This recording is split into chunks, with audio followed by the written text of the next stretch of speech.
Alunos do nono ano, aqui é o professor Marcelo de Biologia. Venho para mais uma aula nossa, na continuação dos nossos conteúdos da unidade 2, tá? Nível 4, vamos iniciar aqui o nível 4, que diz: em caso de ameaça, ative sua resposta imune. Então, nós estudamos anteriormente as proteínas, tá? E nós vamos falar um pouquinho agora sobre imunidade e falar um pouquinho sobre os anticorpos, que são proteínas de defesa do nosso organismo, tá? Então, a primeira coisa é a diferença entre antígeno e anticorpo, tá? O antígeno é uma proteína estranha que penetra no nosso corpo vinda de uma bactéria, de um vírus, por exemplo, tá? Uma proteína que o corpo reconhece como sendo um antígeno, é uma proteína estranha. Esse antígeno pode até ser de uma substância que a gente tem alergia, né? Como proteínas que existem no camarão, né? Tem pessoas que são alérgicas ao camarão, então tem uma reação alérgica. Isso funciona como antígeno. E o anticorpo são proteínas de defesa que o nosso organismo produz para combater esses antígenos, tá? Então aqui o aluno percebe a diferença entre antígeno e anticorpo. Depois, o vídeo 4 trata da defesa inespecífica e específica. Então, o que é a defesa inespecífica do nosso organismo? É a defesa feita através de barreiras que o nosso corpo possui, tá? Então, essas barreiras estão na pele. A mucosa nasal funciona como uma barreira para esses micro-organismos e a flora intestinal bacteriana, tá? São as bactérias que nós temos no intestino, também funcionam como uma barreira para combater os micro-organismos existentes, por exemplo, no bolo alimentar que vão formar as fezes, tá? Então, a nossa pele é uma barreira, a mucosa nasal, tá? Para proteger o nosso sistema respiratório de alguns micro-organismos, tá? Tem outros que passam, agora como esse caso do Covid-19, né? Passa pela mucosa nasal, mas algumas bactérias são combatidas, tá? E a flora intestinal bacteriana, que ajuda a destruir bactérias presentes no bolo alimentar. Isso é chamada defesa inespecífica, são barreiras. Agora, a defesa celular específica é feita por células fagocitárias, que são os macrófagos. Essas células, tá? Elas englobam bactérias, por exemplo, e destroem bactérias. Então, é uma defesa celular específica, uma defesa feita por uma célula específica, tá? E a defesa feita através dos anticorpos, quer dizer, são proteínas produzidas por uma célula. Então, essa defesa é chamada defesa celular, resposta celular específica. Por que é chamada resposta celular específica? Porque quando os agentes infecciosos penetram no nosso organismo, tá?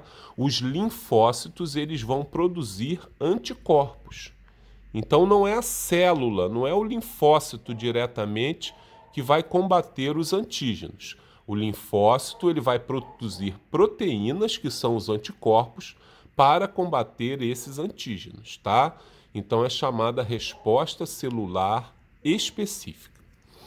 Outro assunto que trata o vídeo de nível 4 é sobre a diferença entre imunização ativa e passiva. A imunização ativa é quando a pessoa recebe a vacina e essa vacina ela vai fazer com que o nosso organismo produza anticorpos, tá? Então isso é chamado de imunização ativa, através da vacina.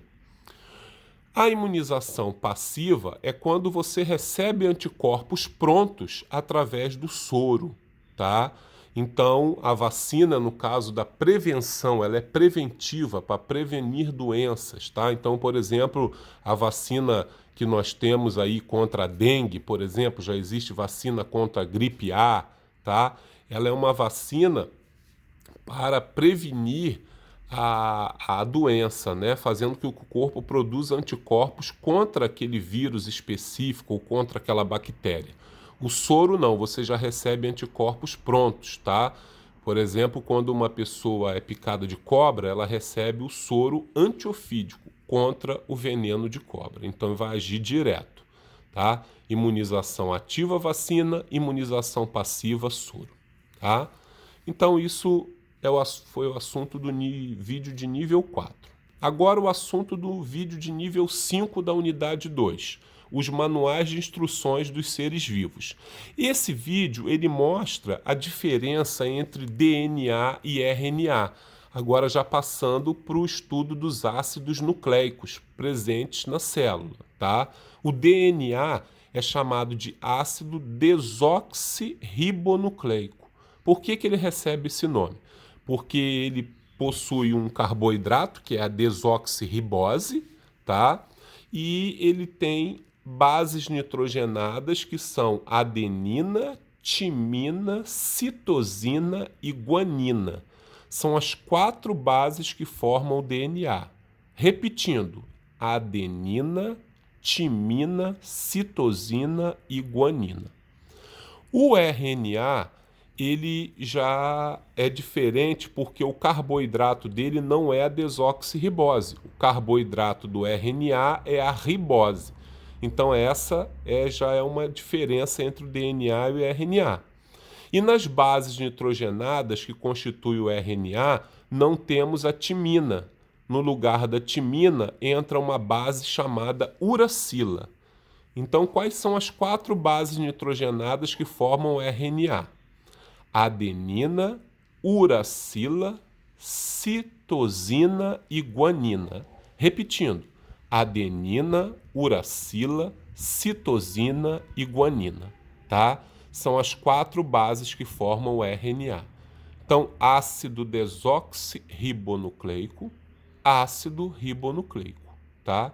E as diferenças estão aqui, tá?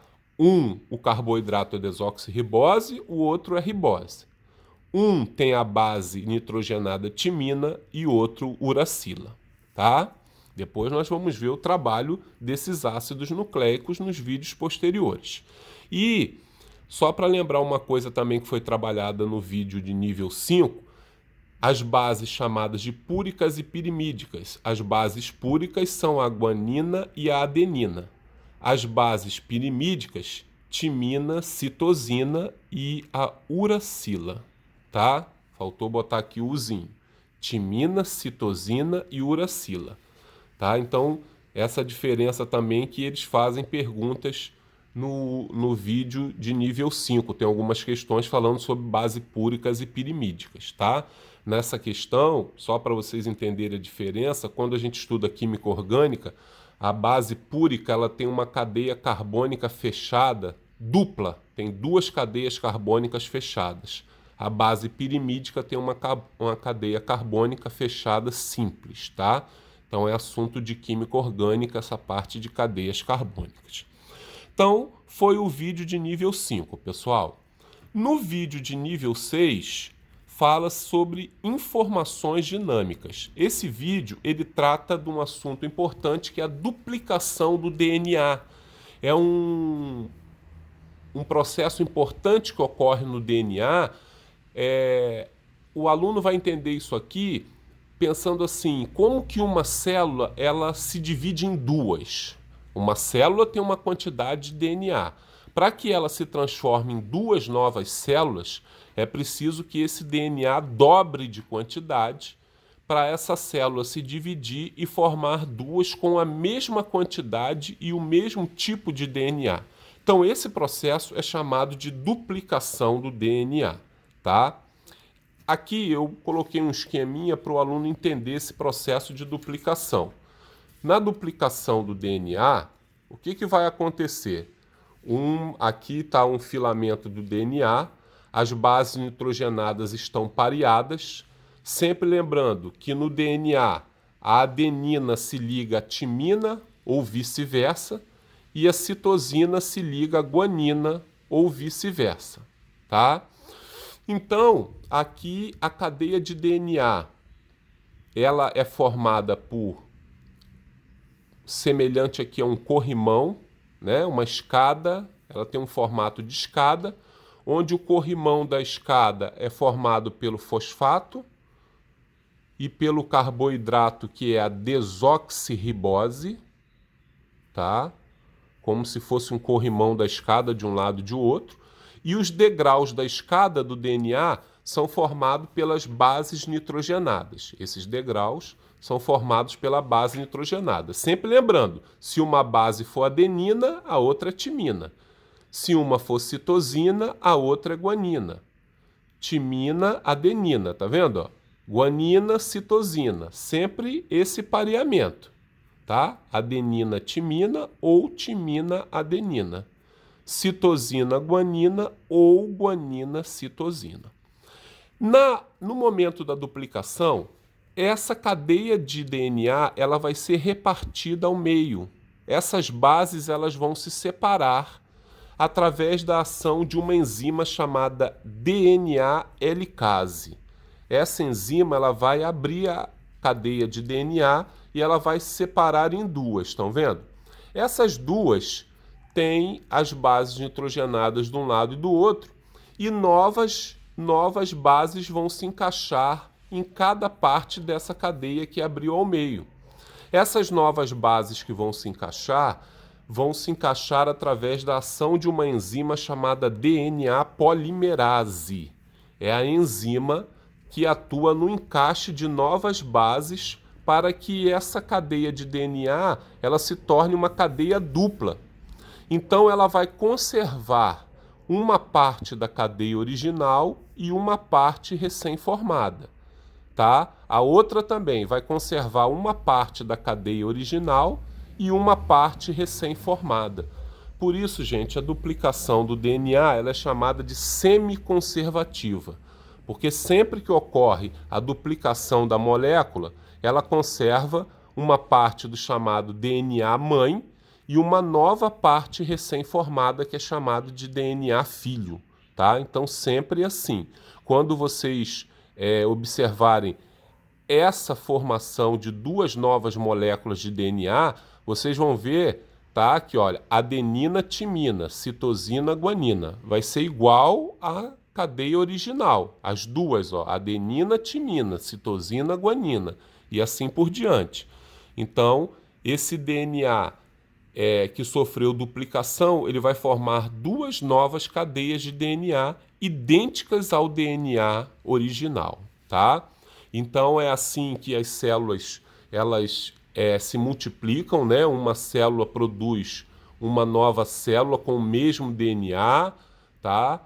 Através desse processo chamado de duplicação ou replicação do DNA.